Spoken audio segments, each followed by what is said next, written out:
Hi, welcome. Thank you for joining our session on using demographic data to move from intention to action. We have a stellar panel set up for you all, but before I turn it over to them, I just wanted to set the stage a little bit. My name is Kathleen Clerkin. I am the Associate Vice President of Research at Candid. And I wanted to just share a little bit about how we got here and about the data that we collect at Candid before turning it over to the bigger conversation. So Candid has been inviting nonprofits to share demographic data about their organization since 2019. The purpose of this is multifold. So we aim to increase transparency in the sector, information about the sector, and also decrease the burden on nonprofits by allowing them to share demographic information just one time and making that data freely accessible to funders, to nonprofits, and to researchers trying to understand more about the landscape. We also provide support to nonprofits to help them participate and to show them how our platform works. We have been humbled by the response to offering this platform up in this way.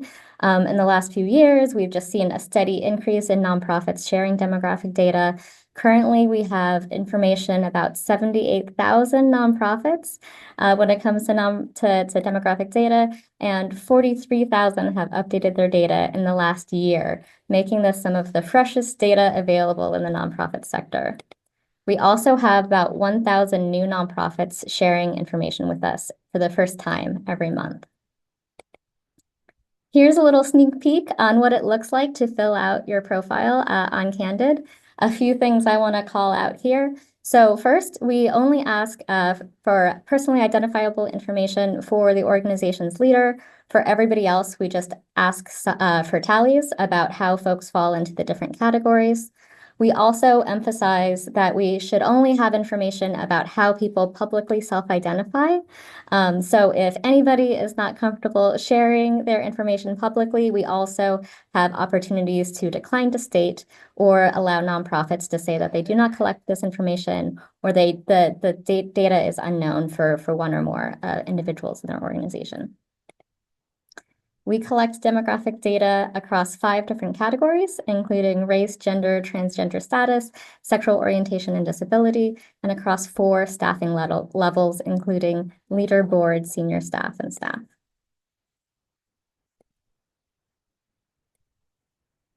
But this data, isn't just being collected for fun. We also want to be able to use the data, as is the topic of the day, to make sure that we are understanding and learning about what's happening in the sector.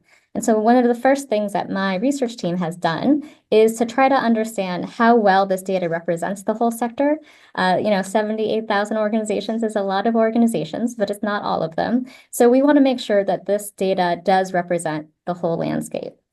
And one of the first things we did to explore this was to look at 990 data about how organizations are distributed across the sector, including these top subsectors on your screen, and then looking at the distribution of organizations sharing demographic data with us.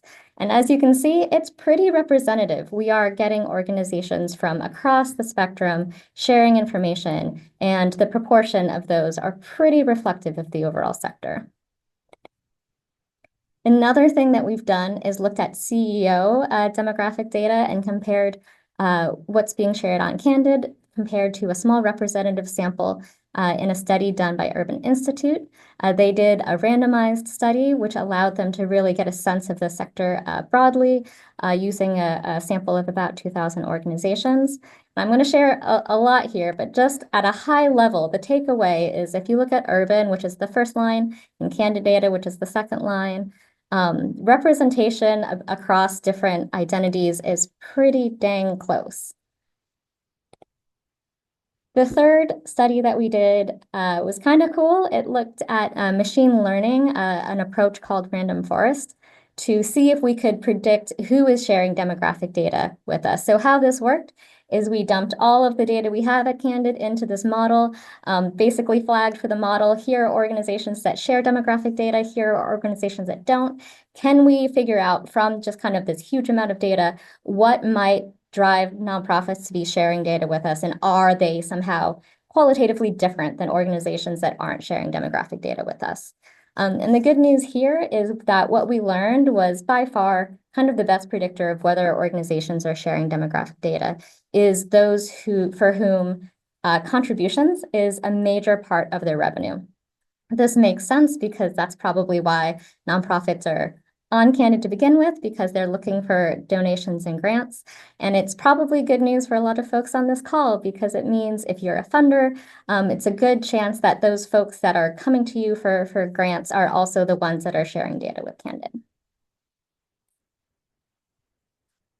Once we got that out of the way, the other thing that my team has been working on is using this data to understand the nonprofit landscape. Over the last couple of years, we've been putting out a series of research articles and reports to really share in real time what we were learning and what the landscape looks like in the nonprofit sector when it comes to demographics. So a few high-level takeaways that we've learned. One thing we've learned is that the leadership of the nonprofit sector does not represent the sector as a whole. So for example, we found that 47% of nonprofit staff identify as white, but about 70% of nonprofit CEOs identify as white. We also found that leaders with disabilities are largely absent from large nonprofits, whereas at the very small end of the spectrum, we've got about 20% of CEOs saying that they have disabilities. When it comes to very large organization, that almost disappears, and representation is at about 3%. And finally, one of the things we discovered is that the nonprofit sector seems to have a glass escalator. The term glass escalator is kind of a known phenomenon. There's been research in other occupations such as nursing. And the glass escalator is basically the phenomenon in which men in female-dominated occupations experience a smoother and faster rise to the top of leadership. So because of how much data we had, we were able to look at the sector as a whole and found pretty similar patterns. This is based on an article that we did for HBR, where we found that even though the vast majority of nonprofit workers were women, the numbers decreased as you got higher up in leadership levels. We also found that women tended to run much smaller organizations compared to men. But not all men got to ride this glass escalator. When we did an intersectional analysis, we found that organization size predicted proportion of white male CEOs, but not necessarily identities, any other combination of identities. So hopefully this gave you some ideas about what we are learning with this data, and maybe some ideas for how you might want to look at this data. And the good news is that this data is accessible for free in lots of different ways. And we really encourage everybody to try to learn more about the sector from this data, which is what we are going to learn more about from all of our panelists today. So with that, I'm going to invite Kelly Brown to join us. She's our moderator for the day. She is the founder and CEO of Viewpoint Consulting and a longtime partner of Candid and one of my increasingly dear friends. So thank you so much, Kelly, for joining us. Well, thanks, Kat, and to Candid, the whole Candid team, it's now a big family, for this opportunity to continue to work with you on this really, really important project to, as I see it, really strengthen the social sector writ large with improved data systems in general, and in particular, improve the ability to integrate a clear understanding of who we are, who people are, as part of our understanding of our impact and work. And so the Demographics via Candid effort, which has been long underway, has really grown out of a body of work in the social sector to strengthen the data systems and to strengthen awareness of organizational leadership, staffing, and constituents in the sector. It's something I've been working on for over 20 years in my consulting practice, having worked with dozens, maybe even hundreds of foundations and social justice organizations to really understand how can we strengthen these systems, how can we make them better, and how do we help get and collect better, more accurate, more sound, more reliable data in ways that that are as efficient, effective as possible, and accurate as possible, and in ways that strengthen nonprofits and strengthen their capacity to both use and share this data. As Kat mentioned, I worked on a number of projects with Candid and others, really trying to get a better understanding of how the sector is already engaging demographic data. We've worked on a number of research projects, and what we found, contrary to what over the years I think many in foundations assume, is that nonprofits in the social sector are deeply engaged in using demographic data for a range of uses, whether it's to understand the contours of homelessness, whether it's to know what languages to translate their materials into, whether it's under framing their media messages. And we know that this mirrors the larger society in general. As we know, the annual census every 10 years has been collecting this data since 1790. Governments collect it, businesses collect it all the time, constantly. This demographic data is really very fundamental part of understanding who we are so that we can best engage each other. And so I think what we've been trying to do is how do we make that more applicable to the social sector, and particularly to the foundations, and in the process, strengthen the ability to, to use this data effectively. And so what we're going to do today is talk to a couple of folks from the foundation world about their experiences and journeys with collecting and using and deploying demographic data, and to hopefully engage all of you who are in attendance around your questions and your concerns and your uses for this data and how you can contribute to really strengthening the system. So today we're going to talk with Elizabeth Tabita, who is the manager of grant making effectiveness at the California Endowment, and we'll talk to Sarah Kielholtz, who is director of data and strategy insights at the Women's Funding Network. Both have very important and unique sort of approaches to how their organizations and stakeholders engage data on who people are, which is essentially what demographic data is.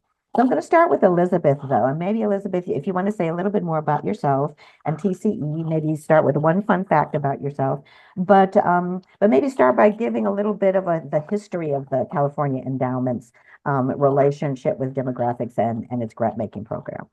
Sure. Thank you, Kelly, so much. Thanks, Candid, for the opportunity to have this conversation. And hello, all friends that are out virtually. A fun fact is that I love to play soccer, and I am part of a women's league, local women's league soccer team. And it continues to amaze me every time I have a game of how rough some of these women can play. They have a lot of fun, but they also play rough. And I enjoy every minute that I get to play with other community members in my area, and think about ways to have fun and stay healthy. So I appreciate that, that opportunity to play in a team. One of the things I like to share about the endowment is the work that we do internally. We always recognize that diversity and equity is part of our core, and inclusion is part of our core. It requires ongoing attention. It's not just now, or it was 5 years ago. It's continuous to be part of our core. Our practices, and we want to make sure that our practices and our work, that we get a chance to reflect on that. We regularly conduct a diversity and equity inclusion report. The audit really gives us an opportunity to make us accountable, to make sure that we are striving to meet our continuous improvement of our data, and then are we in alignment with our values.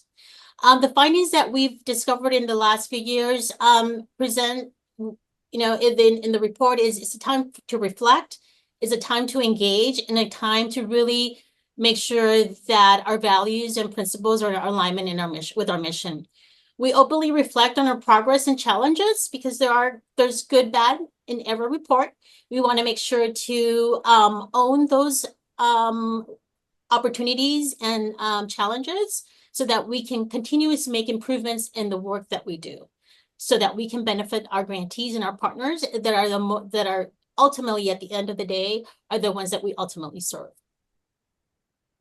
We use Candid as a platform, and that is committed to demographic data, and we want to streamline our process to reduce the burden to our grantees and partners.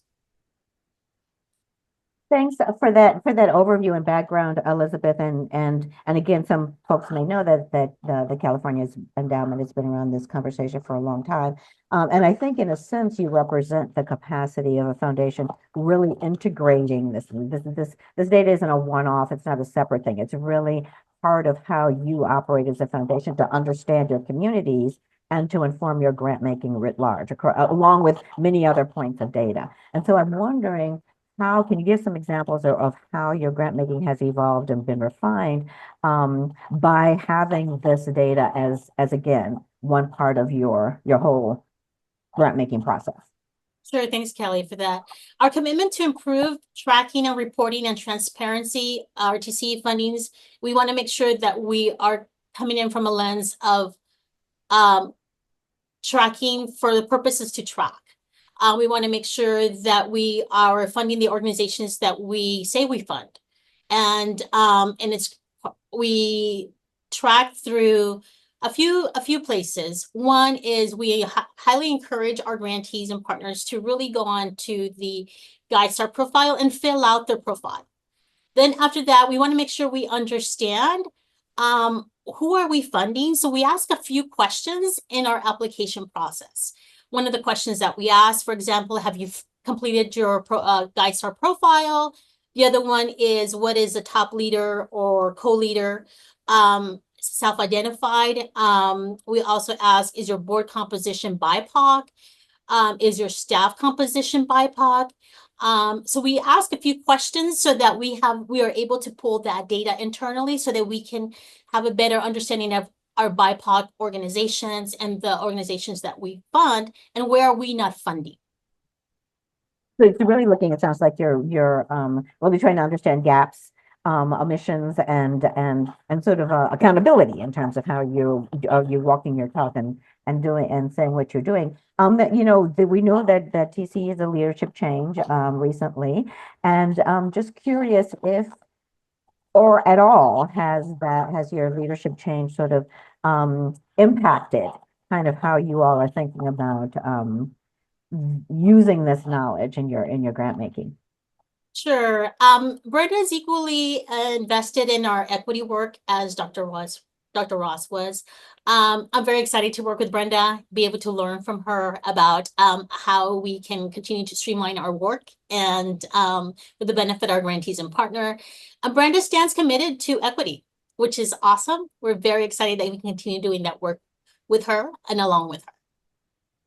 So before I turn to Sarah and then ultimately open the conversation up for everybody and bring Kat in, I do want to talk about the project that we're working on together with you, the California Collaborative, which is a collaborative between the California Endowment, the Weingart Foundation, and the James Irvine Foundation, who are all foundations based in California, which have different scopes and touch points and orientations, although a shared commitment to many of the organizations and issues and objectives. And these foundations sort of came together and realized if there's a lot of overlap in the groups that we support, if we're asking the same or at least similar kind of data, is there a way that we can come together to really work to streamline what we're asking organizations for, so they don't have to keep asking lots of different, answering similar kinds of questions for lots of different places. And so that's what the Collaborative has been working on over the past few years in conjunction with Candid,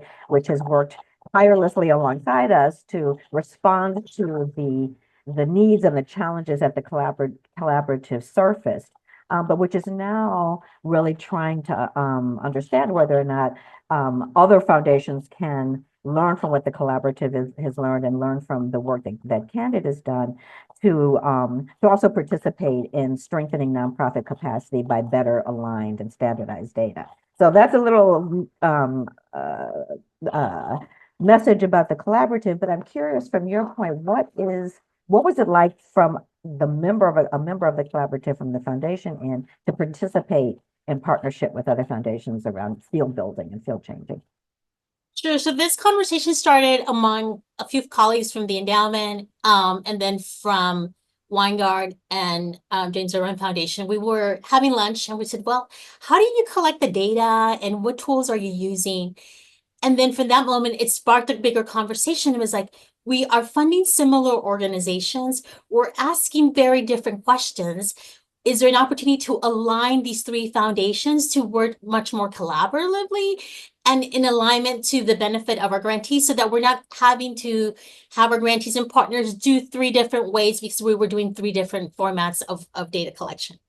One of the things that was has been super helpful and amazing is that we built it up based on trust. We trusted that the organizations that we were working with we wanted to make sure that it was for the benefit and we were being grantee centered.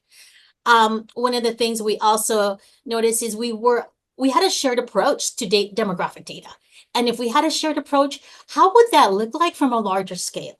And what would some of the changes had to look like for us internally so we can adapt to ensure that we are being grantee centered and minimizing the work on our grantees, and also being able to work with you, Kelly, facilitating the work of the three foundations, because we're three foundations in Southern California, fund similar organizations, have very really similar work, and how can we streamline these three foundations and we can work together. And it's taken us a while, but it's been very, very beneficial for us as a foundation to partner and collaborate so that we can streamline our internal processes. That's a really helpful perspective in terms of, I think the key point where you said the collaborative made you understand how could you compromise in service of nonprofit capacity and in service of better data. And that's what collaboration is about, right? It's not just, everyone doing their own thing. It's everyone understanding how do we all get what we need in service of better capacity for the groups that we support and a better understanding of the communities in which we're investing. So I don't know if there's any last thing you want to share about the experience and where you think you're going before I bring Sarah in to talk about the Women's Funding Network. Is there any last points you want to share? Sure, definitely this work takes time. And we're very excited as the three foundations to continuing to align our demographic data and how do we expand this work to other California-based organizations or national impact. Yeah. That's definitely our goal, but it's going to take us time to get there. But we're very excited to get to where we are now, that we can identify areas of opportunities, and we have a lot of work ahead of us. Well, we're hoping that what we've learned from the three of you will smooth the ride for other foundations to participate. So Sarah, let's bring you in because your work at the Women's Funding Network, again, I'll let you share a little bit about what that is. You're a good example of how a network of funders really use the data and for a specific purpose. So maybe you can jump in with a little fun fact about yourself and then give us a little background on WFN's kind of journey into demographics. Thank you so much, Kelly. I am honored to be here today, and Women's Funding Network is a demographics partner with Candid, and we've been following this initiative the last couple years. But before I get more into that, fun fact about me, I was raised by a single mom and a group of her close friends who I consider to be my other mothers. And this upbringing really informed my values of collaboration, power sharing, mutual aid, and the idea that family is where the love is, and that there are many good ways to live a life. These are values I hope to pass on to my two daughters, and these are values that keep me centered and drive me and keep me focused in this current political moment. And so I bring all of these values to the work that I do at Women's Funding Network. Women's Funding Network is a deeply intersectional movement that fights for policies along standards of race, class, and gender. We have about 140 members, and those members include women's funds and feminist funds, place-based municipal public foundations, national and global funders, private foundations, community foundations, and movement organizations, all working together to address systemic bias and discrimination and advance well-being and justice for people of all genders. we believe that there can be no gender justice without racial justice, and we believe that there can be no gender justice without trans justice. So in other words, we are both a movement and a network of funders at the same time. And I would say that as I've been observing the ways that our members in our network have been supporting one another right now, sharing resources, sharing strategies, I feel gratitude to be in such good company, and it gives me hope in this moment, and as does this conversation today. Well, thanks for that background. So I want to jump in with, Kat opened up the session with the research that Candid did on the glass escalator, which was on the differential experiences of women vis-a-vis men in the nonprofit sector. So I'm curious how your members engage that report and that data, and did that in any ways kind of frame or inform how your network moving forward is using data? Yeah, so I would say that when bias shows up in data, it's rarely surprising to people who experience discrimination. But it is one of the ways to shift perception for people who don't have that same experience, especially if those people are decision makers.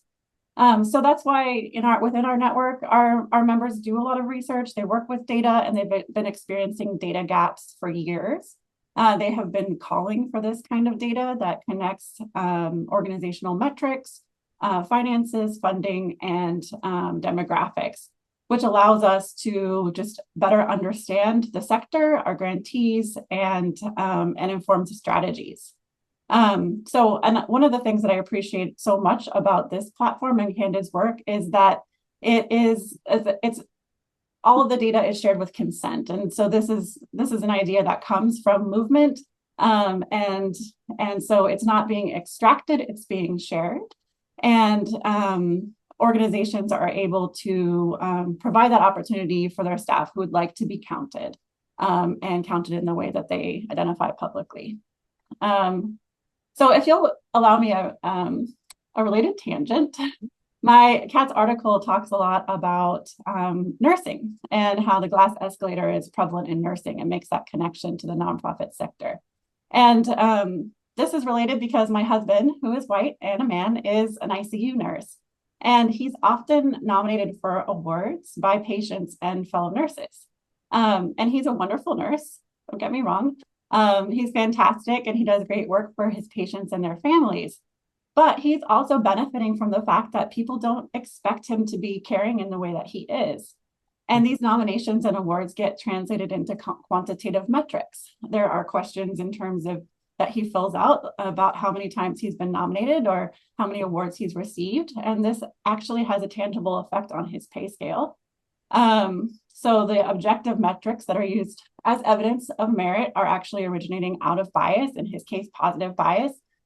And the reason why I bring that forward is that it's the same is true for many financial metrics that are being used to evaluate nonprofits in the field.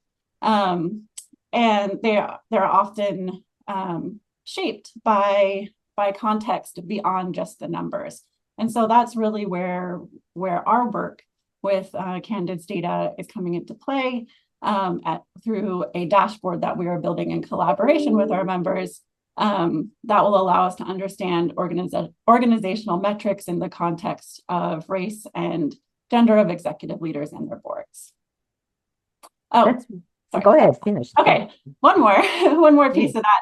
We want funders to be able to see their work reflected in the data. So one of the things that we're trying to do is get beyond these kind of broad brush numbers. We often hear that 0.5% of funding, that 0.5% of philanthropic dollars go to organizations that center and are led by women of color. And that's a stat that was put out through the Pocket Changers report from Ms. Foundation, which is fantastic. Highly recommend it.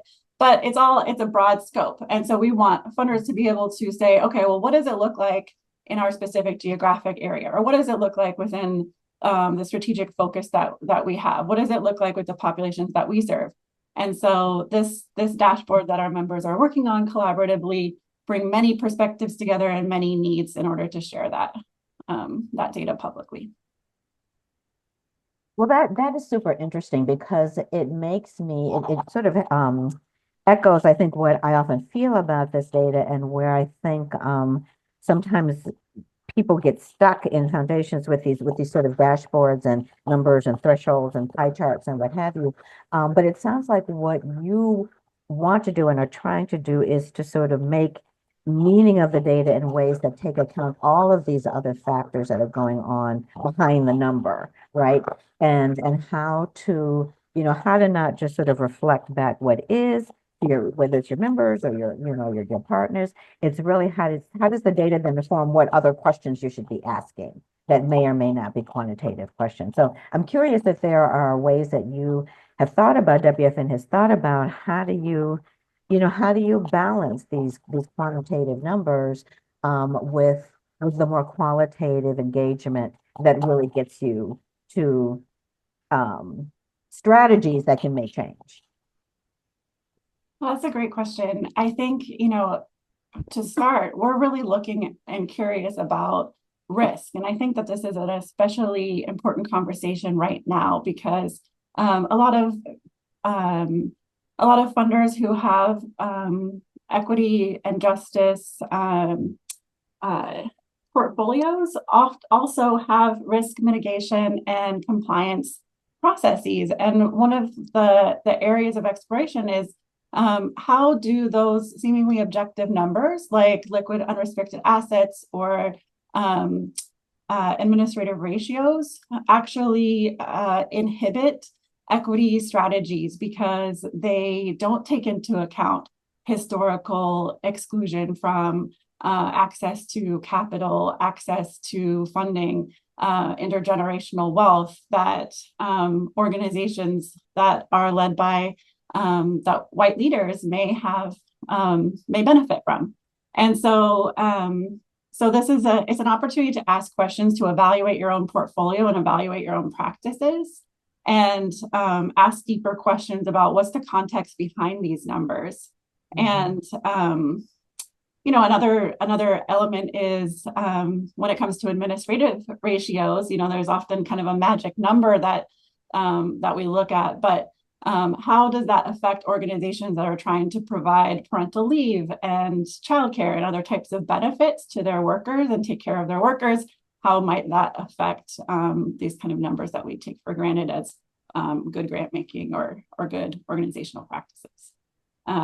So this is one of the ways that I am committed to the idea of intersectional feminism, because it's looking at systems and barriers that are affecting the most marginalized groups in our society, and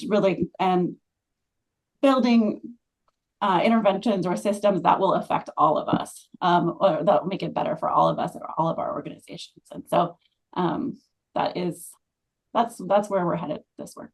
And so are you thinking that there are other initiatives potentially that will help you move the needle on some of those things? Because I think sometimes the data can sort of show us a problem, but not always a solution. And so I'm wondering if you have thoughts, and then this is for either of you, either Elizabeth or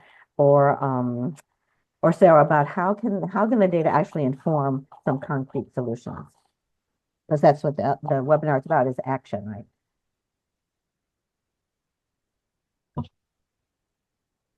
I think, Elizabeth. go ahead, Sarah. Okay. Well, from our perspective, it starts with the analysis, and that funders are going to come to this work or come to this dashboard in a variety of ways. Ultimately, from our perspective, the opposite of risk is trust. And so we want to be able to see organizations being well-resourced that are led by women of color, and that center women of color in their work. And so we are providing the tools for funders to address what are the ways that their practices may be inhibiting that, even if they're well-intentioned, or even if their intentions are to support communities that are currently being targeted by our administration. Yeah, in regards to the California Demographic Data Collaborative Work Group, one of the things that all three foundations were really centering is we want to hear from grantees. What are the grantees saying that is a challenge or an opportunity for them when it comes to data? We want to know, is there an opportunity for the three foundations so that we can align our taxonomy so that we have one understanding of our taxonomy? So for us, it was really taking a step back and hearing from our grantees and partners first, and then really reevaluating about the work and how do we improve our work and how do we refine it so that we are really thinking about the impact on our grantees and partners versus what the funder impact is. Sure, and that is sometimes a very important action in and of itself, is simply sort of asking and listening. And I know that one of the things that came out of that process from nonprofits, again, remembering that what they told us was that this is data that they deal with all the time. It's not new, it's not scary. But it is overwhelming in terms of the range of engagement in which they have, whether who they report it to, where they share it, or how they get it. It's very fragmented, and that one of the biggest things that nonprofits were asking for and hoping that foundations could align is not only on a shared system for collecting it, but a better understanding and better support for building their capacity to engage data in general, all kinds of data, all the intersection of data. Because again, this demographics is one part of a bigger, a larger framework. So I think that is action that can not only, sometimes I think foundations assume that it has to be a very narrow initiative specific action that matters, when really it's the action, like you say, it's learning how to compromise so that you can share systems that actually make the, the systems better. So, I mean, I think we're a little bit ahead of time. I don't know if there's any final, just open comments from either of you before we open it up to the participants, and then get some questions from them, and maybe bring Kat in and we can share her thoughts. Of any words of wisdom that you would share with the folks around how to get and use this data effectively? One of the things that we did at the endowment was working closely with Candid on doing an API connection.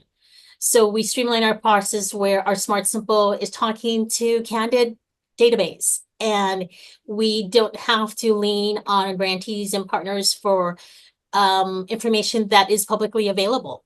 And if it is not available at the time, we can push a button and in Smart Simple, and we get data that is much more recent, much more on time. So we don't have to bother our grantees and partners for that information when we can work closely with Candid to be able to pull that information for one-stop place for us.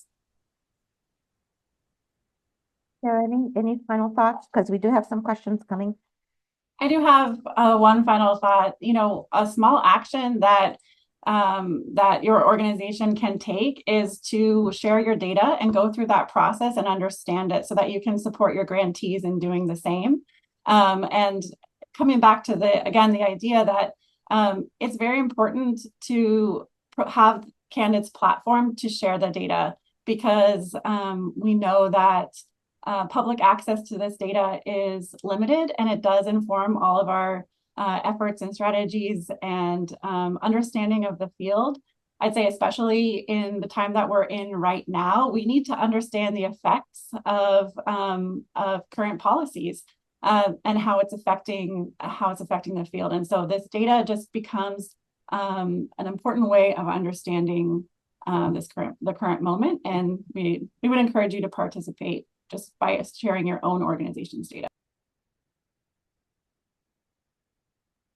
So, Kat and Caesar, can I just go to some of these questions? There are a couple of their theme and one, although there is one specifically for TCE about that's related to the others around sort of the current climate and caution around collecting it, and also can you share your taxonomy? So how are you? I mean, I guess the other questions are, what is the political moment meaning for this data, and cautions and sensitivities, and how would you advise both other foundations as well as nonprofits around this data? I think I think there's a specific one for TCE, but it really goes to everybody about how we dealing with this data in the context of the moment.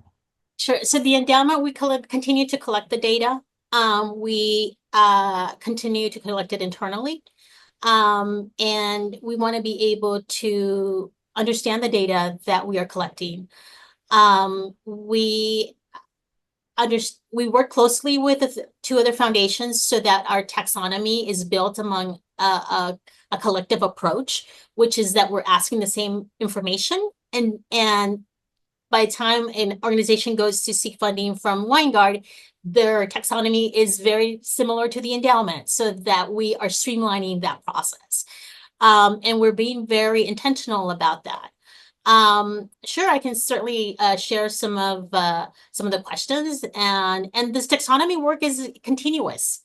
It is we have an internal work group that is talking about coding, talking about taxonomy, so that we want to make sure that we are in alignment with what's happening outside of our walls. So it's continuous work internally. So Kat or Sarah, any general thoughts around sort of the concerns that people have around engaging demographics and demographic data in this current moment? I mean, you know, I have many thoughts, but this is your panel.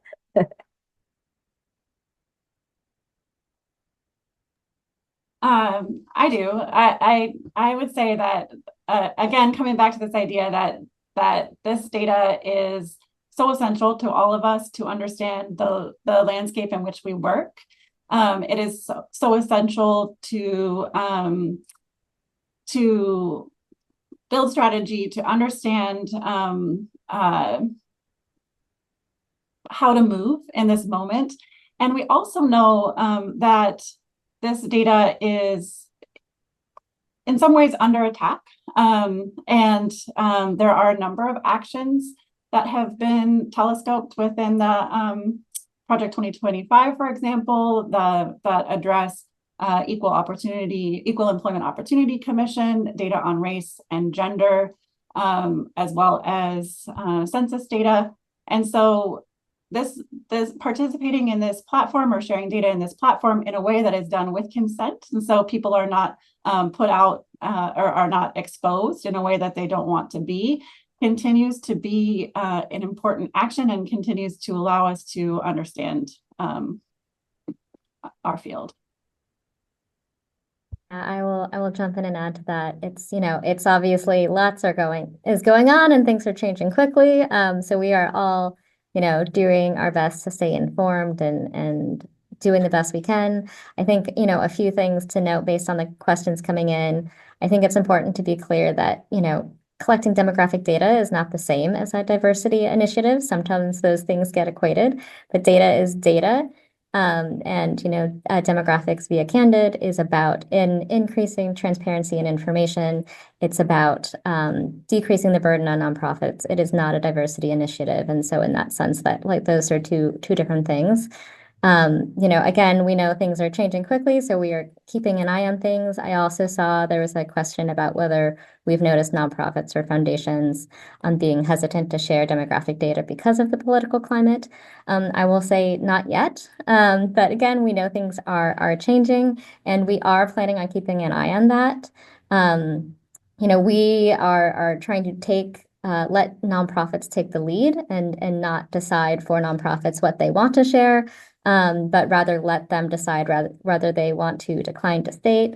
Again, they own their own data. They can change this at any time. And if we do see lots of shifts, that is something that will be a signal for us of how nonprofits are feeling right now. Sure. Now, I'll just sort of reinforce that from, you know, from my perspective is that it is important to know, regardless of the climate, that this is always data that from an individual is completely optional. And then there should always be consent on whether you should share this data at any point for any time. And I think that is an important sort of best practice for organizations to recognize is requesting this data is not and should never be requiring it.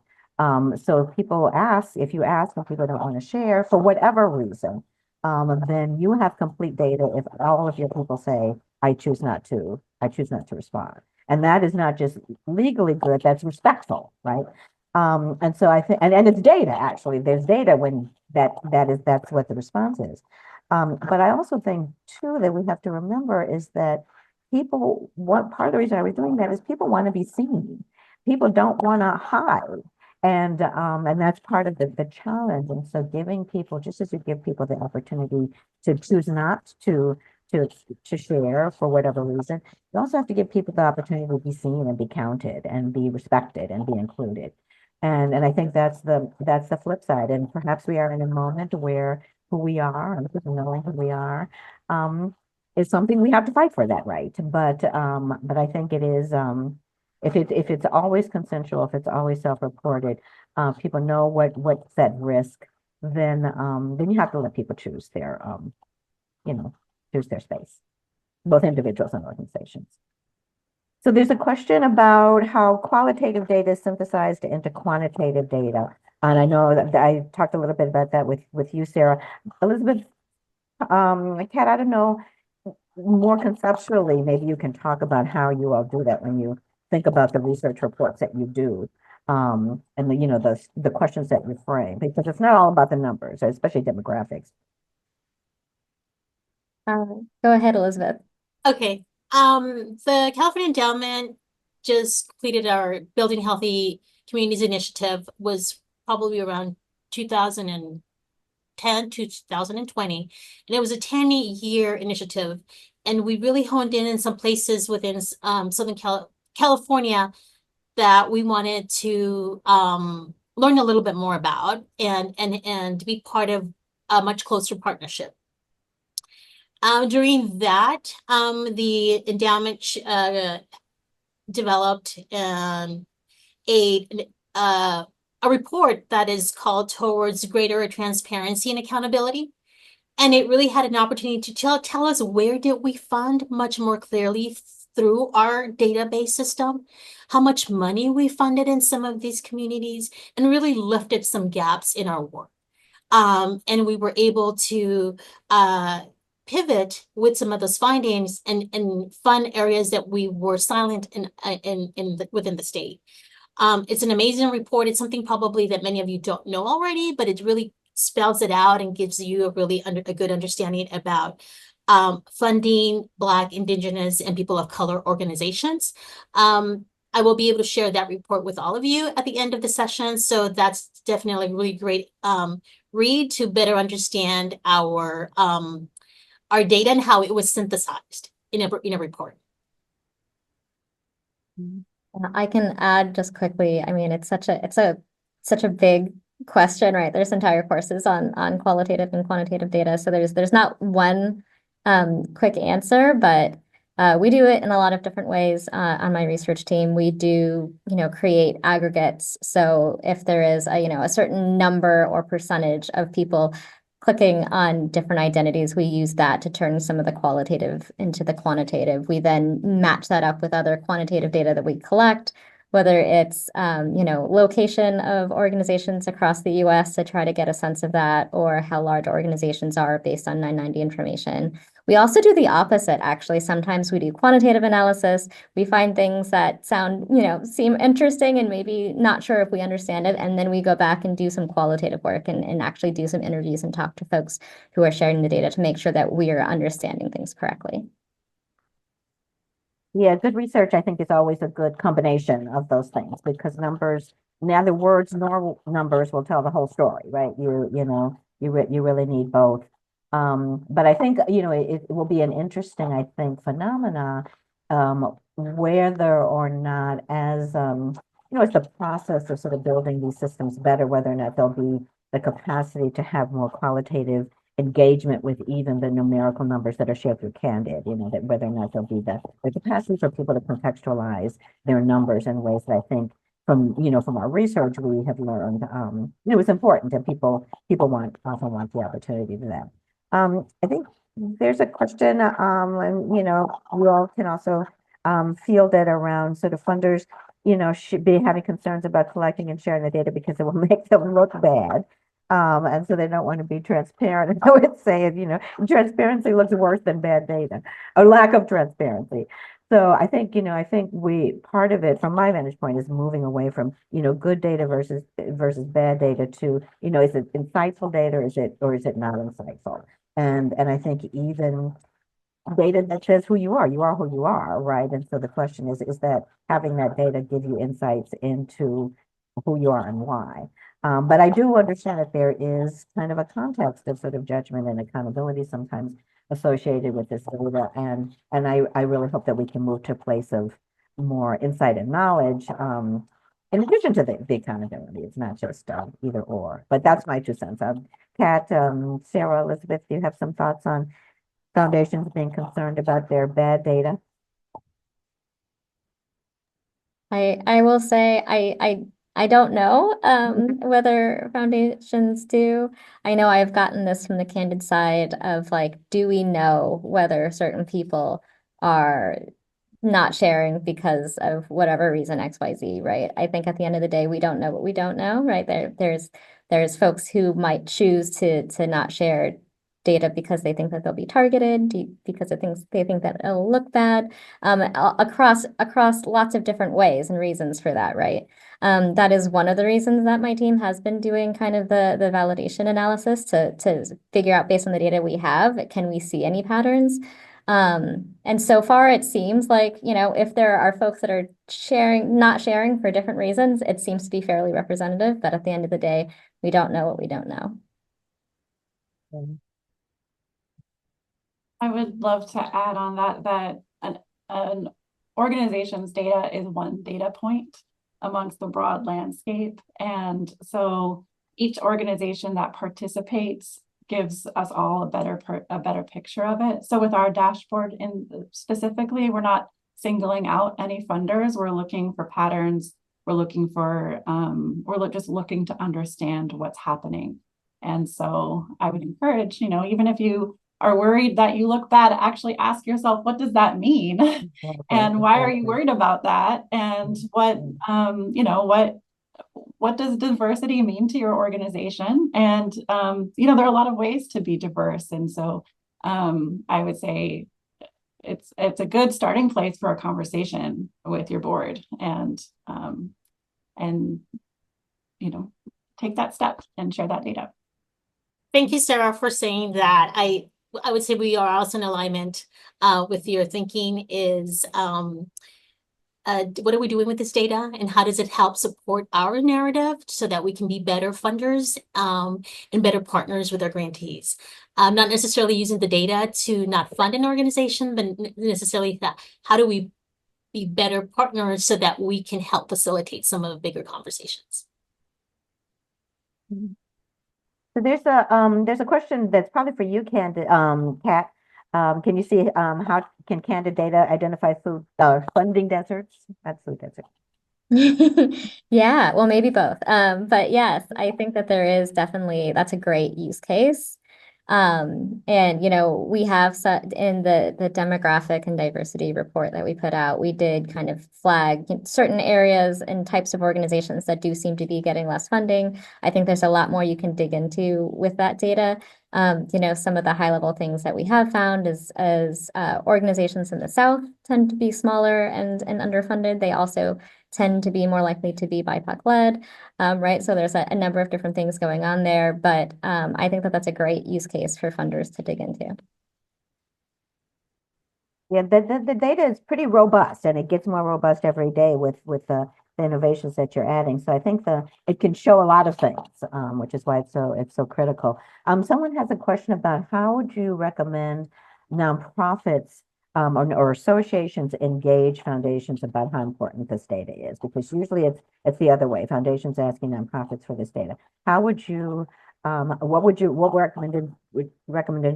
recommendations would you have for nonprofits to elevate the importance of this data and how it's collected to their funders?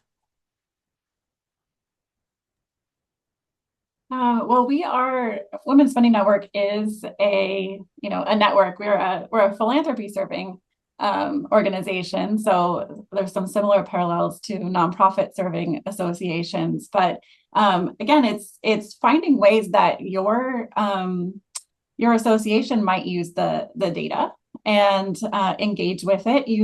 If you become a Candid partner, you're able to have access to the data. And so you can look at it regionally, you can look at what's happening within your own community. And then, you can engage funders who are funding in these areas. And so, again, the using the data getting involved, and then get your nonprofits involved. Again, it's a community-led approach is the best approach. And so with our dashboard in particular, our members are building it, our members are designing it, our members are evaluating it and understanding how it will best be used. And so I would really recommend conversations, engagement, networks, coalitions, get people involved, and you know, the more voices that come to the table, the better. Sure. One of the ways that we do that also at the endowment is we encourage that our grantee and partners complete and update their GuideStar profile. That's one place that we want to make sure that we use a platform so that the information is transparent and it's visible to all. And I think I would only add is that if you're a nonprofit and you think this data is important, you should raise it with your funders. You should share with them how you use it. You should share with them what it takes to get it and collect it.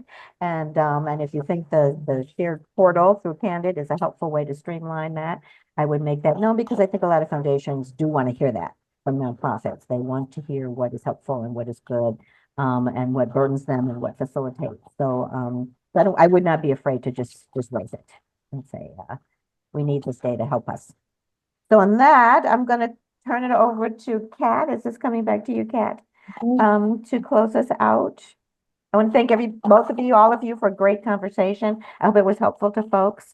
And I'm sure there will be many more of these conversations going forward. So, Kat. Thank you so much, Kelly, for your amazing facilitation and wisdom as always. Wanted to remind everybody, thanks, Sarah, for flagging, right? Use our data, become a member, join us. There's lots of different ways you can get our demographic data for free. And if you're interested in learning more about that, please do mark your calendars for our next event. On February 12th, we will be sharing a demo about our new Candid Nonprofit Demographics Connector. This session is specifically for organizations that use Salesforce for grants management or considering using Salesforce for grant managing in the future. It is a really cool new tool. Please, everybody, sign up. It is a way to get direct access to our demographic data to inform your grant-making decisions and streamline your organization's processes. And once again, Sarah beat me to it, but please sign up to be a champion. If you're a funder, sign up to be one of our partners. If you're a nonprofit, claim your profile and share your demographic data in any way you want to increase your visibility. And do please reach out to Candid if you have any questions or just want to continue the conversation that we've had today. With that, I think we're a wrap. Thank you so much, everybody, for spending this afternoon with us. And thank you, everybody, for your questions and for the conversation.